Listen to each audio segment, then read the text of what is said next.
Hi everyone, welcome back to McCall's Science Enrichment, and today's experiment is entitled, Why Does Pineapple Ruin Gelatin? And to answer that question today, you'll need the following materials. You will need a dry box of Jell-O. I would recommend getting a box that's about 6 ounces of dry materials, and these dry Jell-O boxes here are capable of making a total of 4 cups of jiggly Jell-O gelatin, and today's featured flavor is strawberry. So here we go. You will also need a can of canned pineapple. Now it can be any size. It can be a short one, it can be a big one like this, it can be pineapple slices, it can be pineapple chunks, or it can be pineapple shreds if you need to, but just make sure that it is definitely canned. I'm using today's canned pineapple because this pineapple expired way back in 2016, so better late than never. I'm sure it's going to be just delicious. You will also need one fresh pineapple like this. This is the real thing. This is what a real pineapple fruit looks like. It's got the green leafy tops. It has the nice smelling bottom part here, and we'll talk more about that fresh pineapple here in a bit. You'll need one container to make your 4 cups of Jell-O in. This is a 4-cup Pyrex mixing container that can hold all that liquid, and you'll also need a stirring spoon for which to make that Jell-O.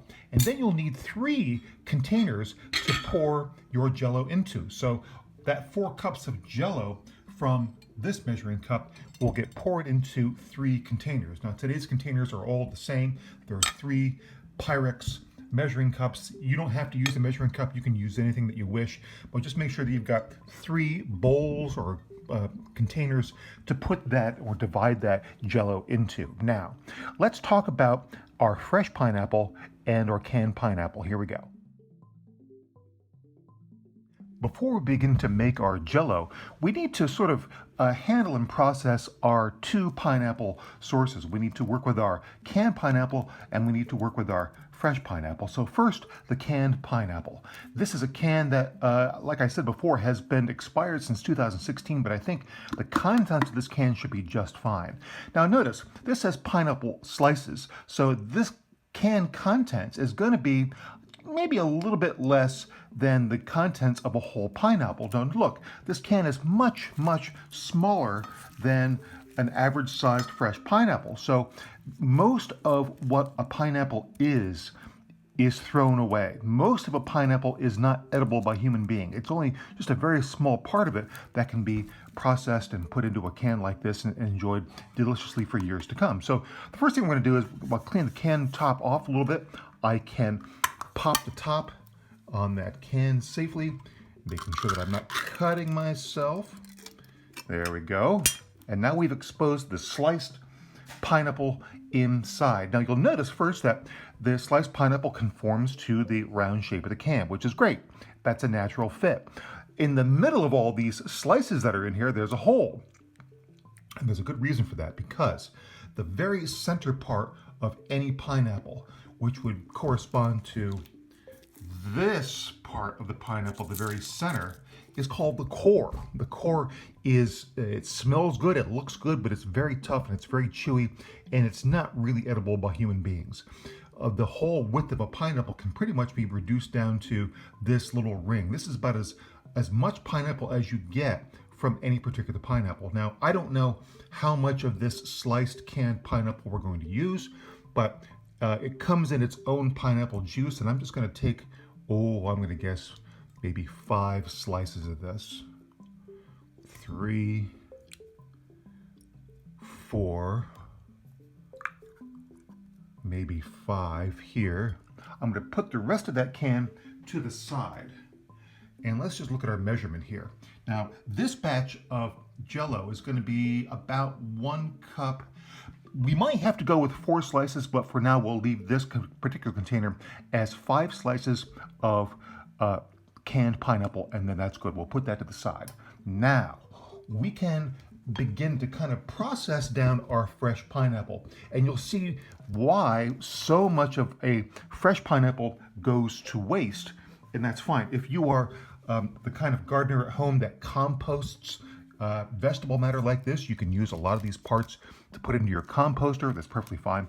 So half the length of a fresh pineapple is the leaf section. These leaves are shiny and waxy, and they're a little pointy here on the end, so it can be a little uncomfortable working with these things, but the leaves are attached gently here at the very, very top of this pineapple. So a pair of kitchen scissors will be enough to sort of just slice this off.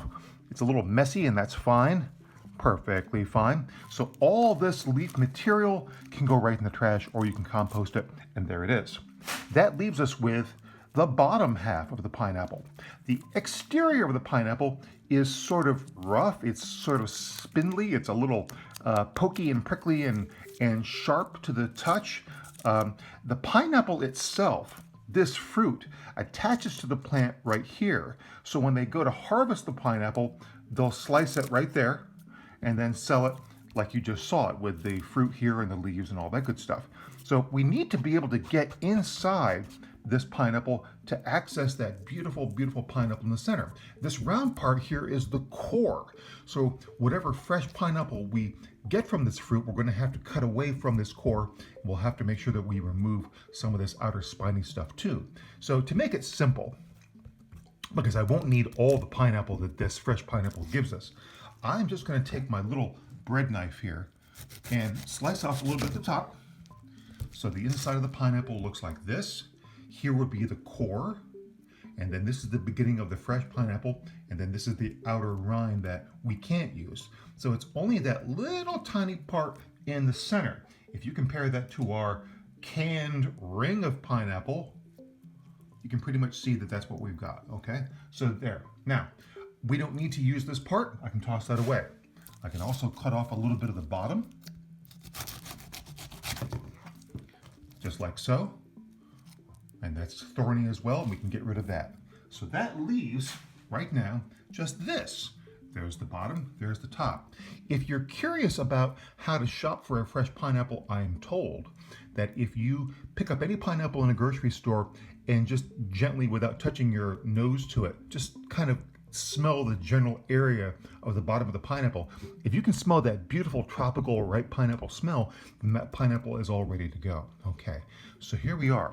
Now we've got this sort of scaly dinosaur looking fruit, and we've got the inside that we want. And now we need to be able to slice up enough pineapple to give us a little less than a cup of fresh pineapple to put into our container. So from here on, it's pretty simple. I've cut here and I've cut here. Now all I want to do is I want to slice down this way once. So I can take my little knife here without cutting myself. Make sure you're being safe. Make sure you have adult supervision. And once we slice that, all this can now be thrown away. There's not really enough pineapple here to eat. If you try to nibble on this, it is delicious, but you're inevitably going to get a little bit of this skin into your mouth, and some people like it, some people don't. I can toss that away. So now I've cut into the pineapple, and this part is edible. It's nice and juicy, and it's beautiful. When you buy a pineapple, the leaves are intact, the skin's intact, the bottom's intact, to keep all that fresh. Once you cut into a fresh pineapple like this, it starts to age rapidly, and you pretty much have to eat it as it is, and that's fine. Now, some people, I have to warn you, are allergic to pineapple. I am not allergic to the touch of a pineapple, but I'm slightly allergic to the taste of fresh pineapple. Sometimes if I'm eating a piece of fresh pineapple, my lips get a little numb sometimes, and I can feel a sort of a tingling sensation on my lips, and I think that means that I'm just a little sensitive to the chemistry of the pineapple, but it is delicious, and I can't get enough of it, and it's wonderful. If I give one more slice to this pineapple to remove a little bit more of that skin, there we go. Now I have a little wedge here, and I've exposed now my fresh pineapple. I can't cut any farther in than, let's say, this point, because from here over, that little section is the core.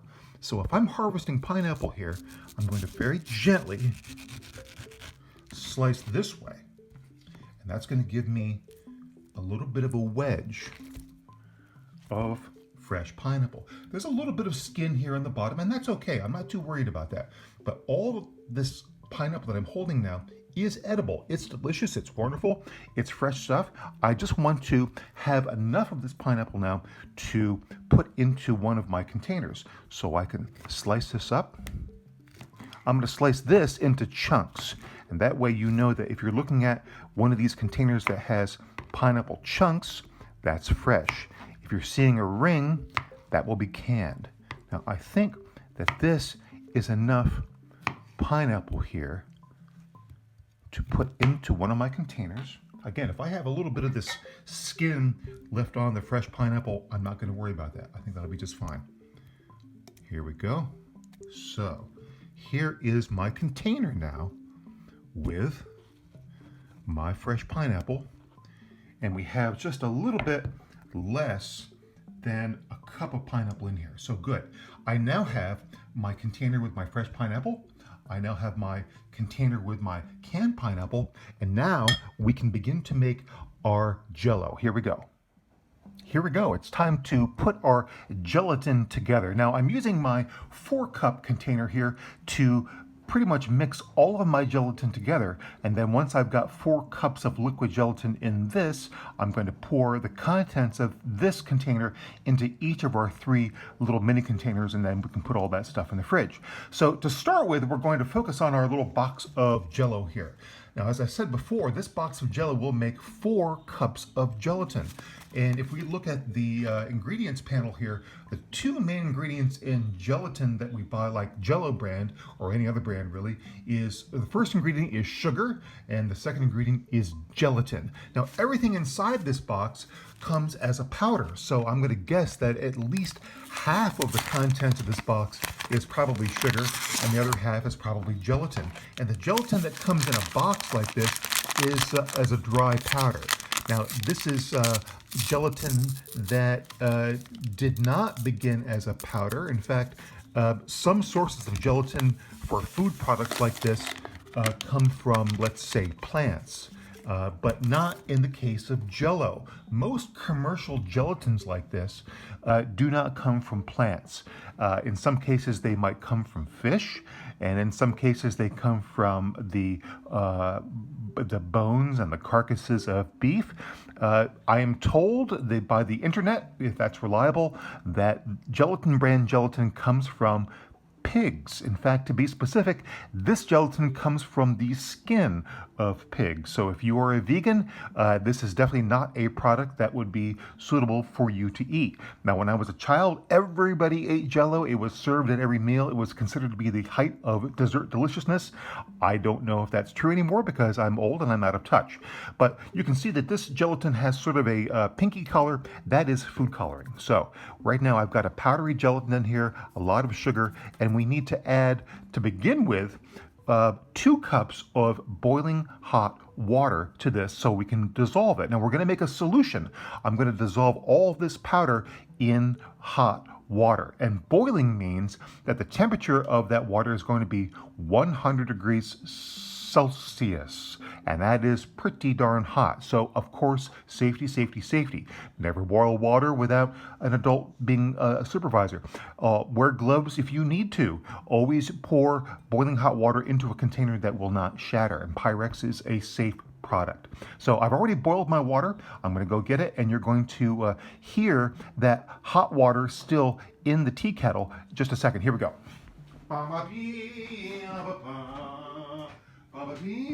So I have my handy little tea kettle here that is now full of boiling hot water. Safety is my word. So I'm going to measure 2 cups of boiling hot water into this container. And you're going to begin to see that powder begin to immediately dissolve. So that's about 2 cups, maybe a touch more. Good.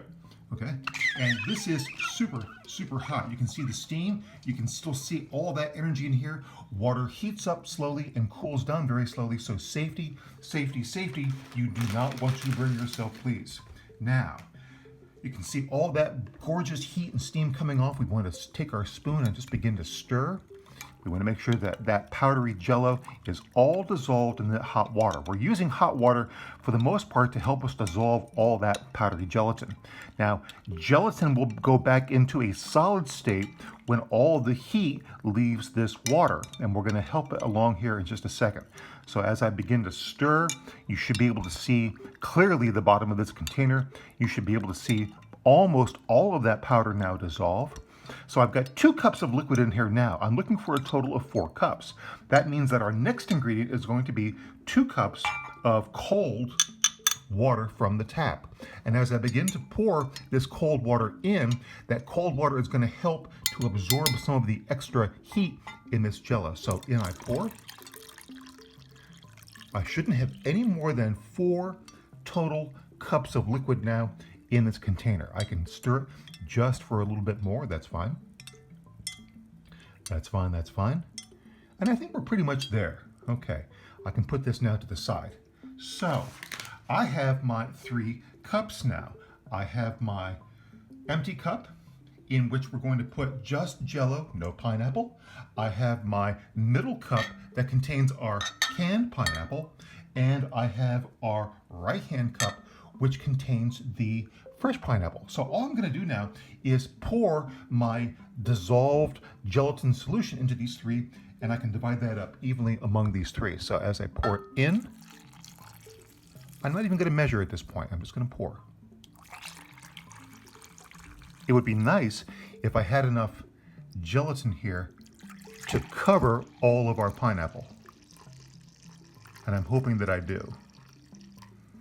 So I can pretty much just look with my eye, my beady eye, and see if we have enough.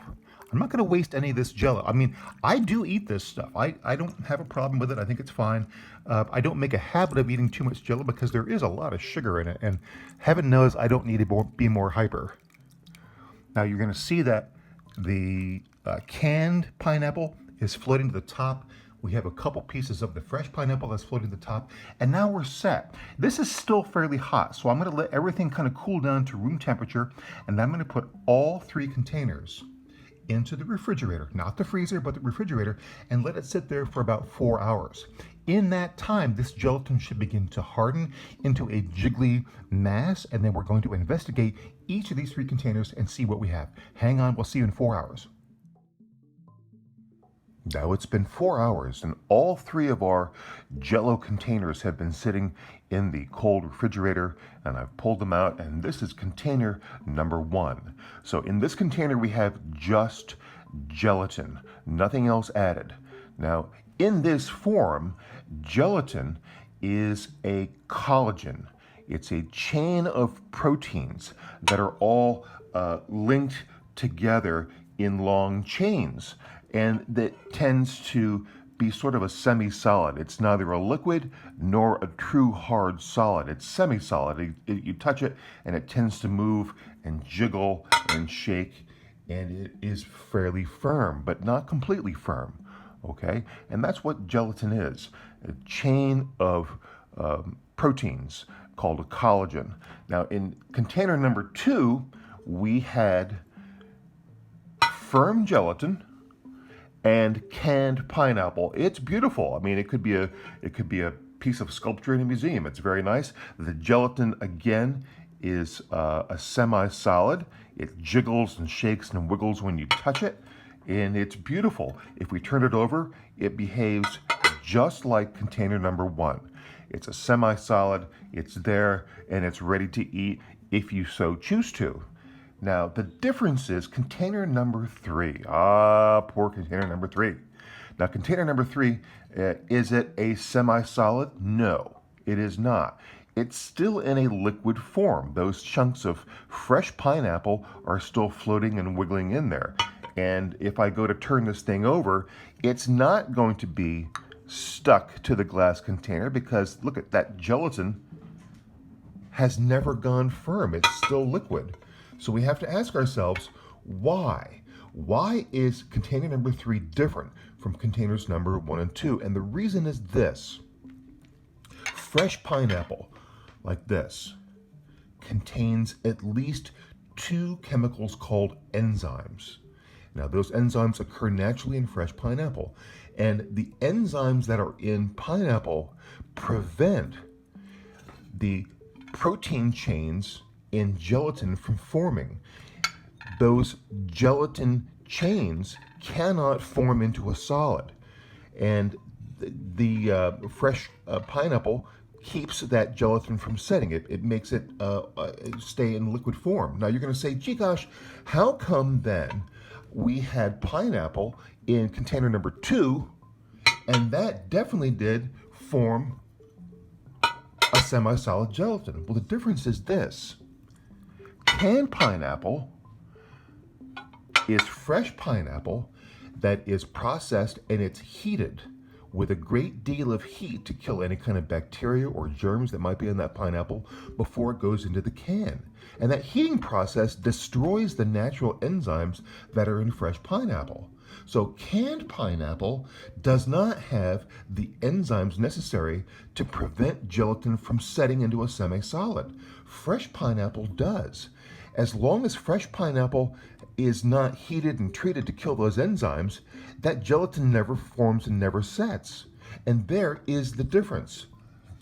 Canned material, like fruits and vegetables, is heated over a long period of time and it destroys whatever natural enzymes are there. It's delicious, it's pretty, it's nutritious, just like fresh pineapple, but the difference is this does not have a chemical to block the formation of the collagen chains, and this one does. I hope you get a chance to try this experiment.